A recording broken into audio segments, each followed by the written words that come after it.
30 days, zero alcohol. Here is my honest update, the good and the bad. Gonna be honest, there was way more good than bad. There are a few things that I'm like, alcohol would be great right now, but by and large, I'm really enjoying this experiment. So I'm 30 days into my 180-day challenge. Honestly, right now, I don't know what I'm gonna do after 180 days. If it was the 180-day mark today, I would honestly extend it a little bit. Before I go into the pros and cons and what I've made of the 30 days so far, a couple of challenges I've had as well as a lot of benefits. What I will say is that I've done 5 months before. So 5 months without drinking is my record. And well, actually since I started drinking, that sounds like I was getting on the booze at 5 months old, doesn't it?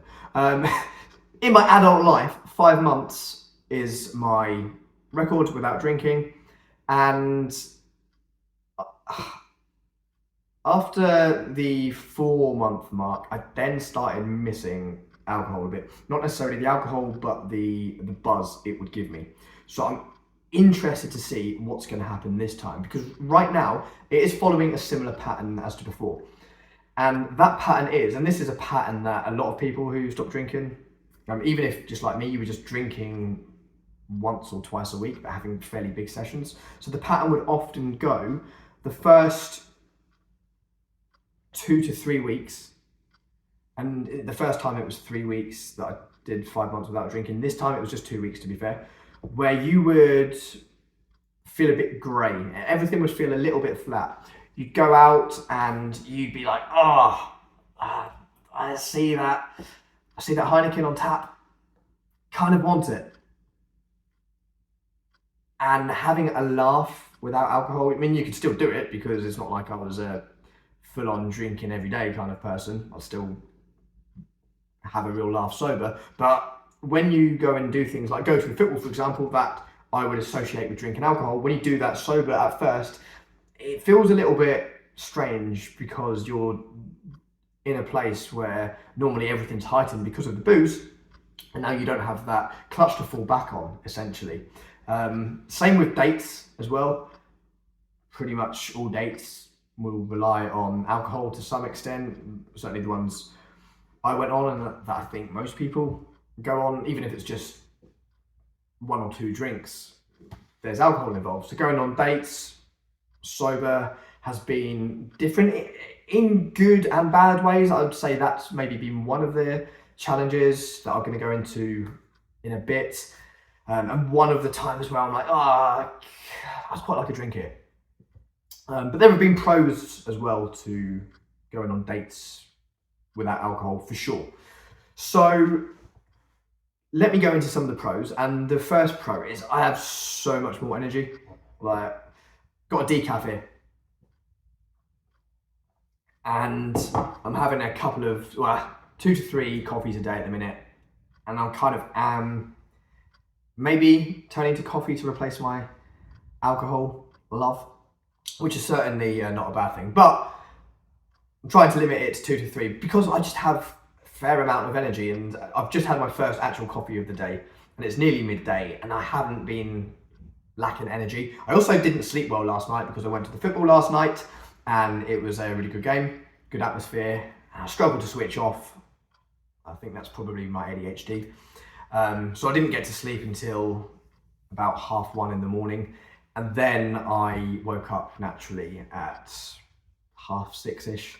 So I've had about 5 hours sleep. Not ideal, but not horrendous. But even so, I feel good. Whereas normally I would have drunk last night, then had 5 hours of sleep and would have felt horrific. Like genuinely lethargic, wouldn't have got any work done. And today I've already closed a new client. I'm a freelancer and I've got a new client closed today. So that is phenomenal. And if I was drinking last night, that wouldn't have happened. Obviously, I've been doing the work to get this client to sign up with me previously. So I'm like, I can't exactly just say, yeah, that's because I haven't had alcohol. But, the fact that I've got up, found momentum momentum in my day. It's great. So that is one major benefit, just the energy levels, the motivation, especially if you have ADHD. Alcohol really is just going to suppress that baseline dopamine even further below what it is already going to be with ADHD. So motivation is going to be really hard to come by. So that is the first major benefit. The second one is looks. Like, even though I'm tired today and probably have some bags under there, if I compare how I'm looking now to how I looked 30 days ago, it's absolute night and day, because I've been drinking. I was in Vietnam at the time and had been drinking every day because I justified it. I was on holiday. I wasn't sleeping well. I was drinking way too much and I looked horrific. I made a video on my Instagram, I think 2 days into stopping drinking, when I was still really tired, and obviously the drink was probably still in, well, not completely in my system, but the effects hadn't worn off. My skin looked horrendous, and I showed my brother that video last week and he laughed and was like, that is actually insane. You look like 10 years older there. So that is another big benefit I've noticed. I'm looking better, looking more like my normal self, which is good. Third big benefit is working out. Now, when I drink a lot, I still try and go to the gym or go for a run, and it does help.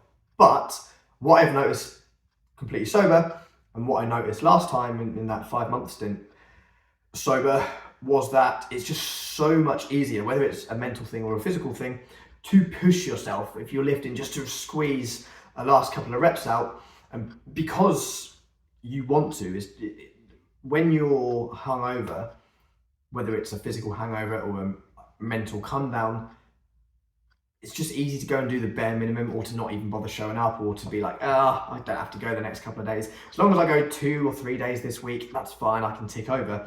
Whereas now I'm lifting 4 to 6 days a week, and I'm running 4 days a week. So I've got a really good routine. I'm really enjoying it, and I'm able to push myself in a good way, and yeah, like enjoying pushing myself. And I think that's a big thing. I've kind of replaced that external dopamine of alcohol, yes, with some coffee as well, although I think we're all going to agree getting addicted to coffee is probably better than getting addicted to booze. But as well as that, I'm now getting my dopamine from more natural methods. Methods that require upfront work, like working out, or like hustling, sitting down at your laptop as a freelancer, going looking for clients, doing the work. But then when you do good work, get a client, then you get a real dopamine buzz. And it's really fun, actually. Yes, going out and getting drunk, there's no denying it. I'm not going to sit here and say that's boring, because it's not. There's a reason I got hooked to it, and so many people out there get hooked to it. That's because it is really fun. But there has to come a point, I think, where you look in the mirror and you're like, does the fun I'm getting outweigh the negatives? And as a caveat, it's not always fun, as anyone who has got drunk any time in their life probably knows. There are some bad things that can happen, like some stupid decisions you make. The last night I drank 30 days ago, one of the main reasons I've decided to go 6 months without was because I completely blacked out, as I do too often, if I'm being honest. But I completely blacked out after just 90 minutes of starting drinking. I was just doing shots and by myself in another country. Yeah, like I was on the Ha Giang Loop in Vietnam, had a really good group of people, went out with some really cool people. So that was good. But then you think, if it was a different group, I could have been with whoever. And if they weren't as good people as the people in my group there, then who knows what could have happened. I could have had stuff stolen, like anything could have happened. I could have wandered up into the wrong direction or whatever. And yeah, like I just think bad things could happen, or just go and do stupid stuff. And it's just, is it worth it? And then the come down the next day was horrific. I was literally sat on the back of the motorbike. If you don't know the Hajang Loop, it's literally a motorbike tour. And I couldn't enjoy the final day at all because I was literally on the back just saying to myself, stay awake, stay awake, stay awake, stay awake, because my eyes were going like that. And yeah, it was meant to be the sort of crescendo of the trip, the best views. I just couldn't enjoy it at all, just because I was trying to stay alive, basically. So yeah, while a good day or night out with your mates, or on a date when you're drinking, is genuinely incredible, there are also a lot of times when alcohol makes things worse. And if I look back, like in the relationships I've been in as well, like pretty much 95% of the arguments came from me being drunk, basically. So yeah, I just think there are so many downsides to alcohol. Now, like I say, it's not all plain sailing. I'm not going to say, oh yeah, just give up drink and life's going to be amazing and you're never going to want to go back, because there have been times where I've been like, kind of could do with the drink right now. And one of those times is when on dates. I've been on a couple of dates now, sober, with two different people, and they're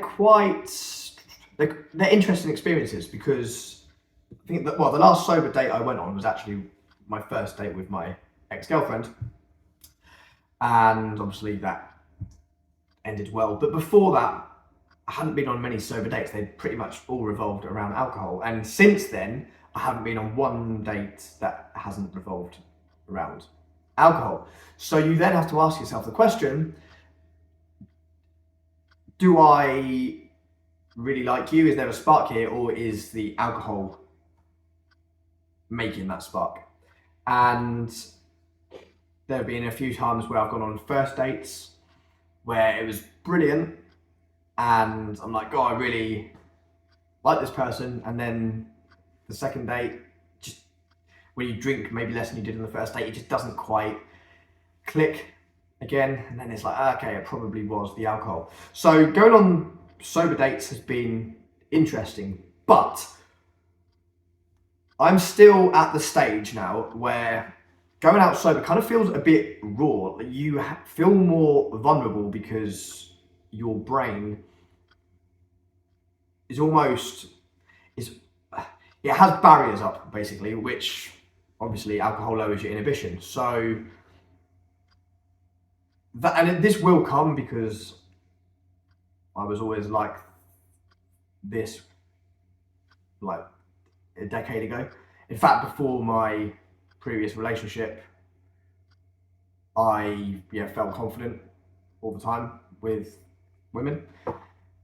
Since then, I've realised now that like my natural cheekiness when I'm sober, I'm suppressing it a little bit, if I'm being honest, and that's kind of annoying because that is who I am. But then I also do think actually it depends on who I'm with, because there have been like plenty of times over the last half a year or 8 months or whatever it is now since I've been single, where I have been having real good banter with people and cheeky and flirting with people sober. So I actually do think it's just the people I went on the dates with.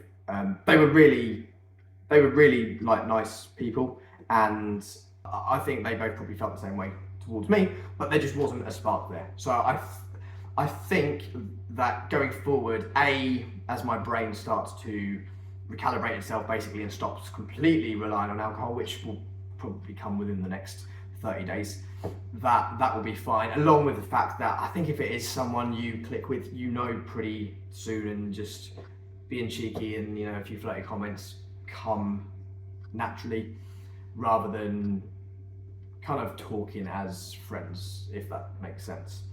So that is one area I've been like having a couple of drinks here just to loosen up, that would be good. But I just want to basically get back to the stage where I used to be at, where I don't need any alcohol to be completely myself. And like I say, I think that probably does come with the right person anyway, because you know how it is when you go on dates, when you're with someone where there is a spark. It's pretty easy to go and talk whether you're drinking or not. So I think that's a good thing. And then I think actually going forward, sober dates is probably actually ideal, because if you haven't got that real spark sober, then that is an issue, right? If you only have that spark because you drink alcohol, then you probably are going to have to live the rest of your life as an alcoholic if you're going to be with that person. So yeah, being able to test, is there something here sober, is actually probably a good thing. So yeah, I'm actually excited to go on more sober dates. And even if I do, after this 180-day experiment, decide to go back to alcohol, I think, yeah, sober first dates might have to be a rule. That is a good thing, just because you really can tell whether something has legs or not, potentially. Another scenario where I would like drink is when I go out to events that has been football. Last night I went to football and genuinely did not miss alcohol at all. I think that's because it was an evening game potentially, and on evening games I don't normally drink much anyway. I just normally have 2 or 3, maybe 4 if I'm pushing the boat out. But I don't normally drink much, so my brain has been conditioned to not expect alcohol on those days. Saturday football games, however, that's a whole different story. Everyone else is out drinking, getting drunk. I would like to drink then. However, watching the actual game sober is more enjoyable because you can take it in. There have been so many times these last few years where I have genuinely not remembered any of the game because I've been drunk. And yeah, you're having a good time and dopamine's high and you're singing the songs on the terraces, but the actual game itself is actually more enjoyable sober. But there have been times, I'm not going to deny it, where I've been like, I wish I was drinking today. I haven't, but I have been. Where do I envision potential hiccups along the way, again, where I really crave a drink? Well, in 1 month's time, so 1 month yesterday, I'm sort of confusing myself here. It's in 1 month's time yesterday. Does that make sense, or am I just confusing you two? Probably the latter. Anyway, next month, it is my football team, Norwich City's local derby against Ipswich, and that, historically, has been a day where I go and get absolutely battered. I drink from 8 AM until kick-off, and then if we win, which generally we've done against them, I'll go out after as well and get absolutely annihilated, shall we say. So that could be a struggle, but I think I'll be fine. I think the big one is going to be in the summer. Here in the UK, summer beer gardens are a thing. Going out and having a beer in a pub is a real British experience, should we say. It's fun. That is going to be a challenge. And then also on holiday, going abroad, again, I associate that with alcohol. So essentially, I think the biggest thing I've learned is alcohol is more about associations. Things you have associated having a good time with that have relied upon alcohol, or have involved alcohol, should we say. In my head, I'm like, that's not going to be as fun without booze. But I think that's just a case of just training the neural pathways in my brain to adapt and be like, hang on a minute, you don't actually need drink. Another example of that is actually, I like my theme parks. I like a bit of Disney. I'm not going to lie. Don't tell my football mates that. But when I've been in Orlando the last few times, I've been drinking every day. Not getting drunk, but I'm like, come on, let's have a drink. And I remember last time I went to Orlando a couple of years ago was what made me decide to go 5 months without drinking, because I was like, I'm in this really dopamine driven place where you're getting dopamine all over the place. It's a real sensory overloading experience in a good way. Why do I need alcohol? Yeah, I'm drinking every day. I'm like, let's stop here at the Harry Potter pub and have a pint. Great pub, to be fair. But when I went to Hong Kong a few months ago, I went to Disney there and didn't have a coffee, didn't have any drink at all, and had a really great day. Met some cool people there. So that basically taught me that actually I can do these fun things that I have associated with alcohol completely sober. So there are a few things that I'm quite interested to see how I respond to if I crave alcohol. But I'm excited to see how that goes. So yeah, 30 days without. Look, I know 30 days is nothing crazy. If you do dry January, hey, you've done 31 days. So you're beating me already, and it's not exactly like climbing Mount Everest without oxygen. But for somebody who has a slightly unhealthy relationship with alcohol, which I have, I'm definitely not one of those people who can take it or leave it. When I start drinking, I struggle to stop. So I'm actually quite proud of myself. I'm proud of the positive changes I've been making in my day-to-day life as well, work, fitness, trying to become just a better all-round person as well. So yeah, excited for the next 30 days and the next 150 days till the end of this challenge. And then after that, we will see what happens. But yeah, if you've ever gone 30 days or more without drinking, boom, stick a comment below and let me know how you got on.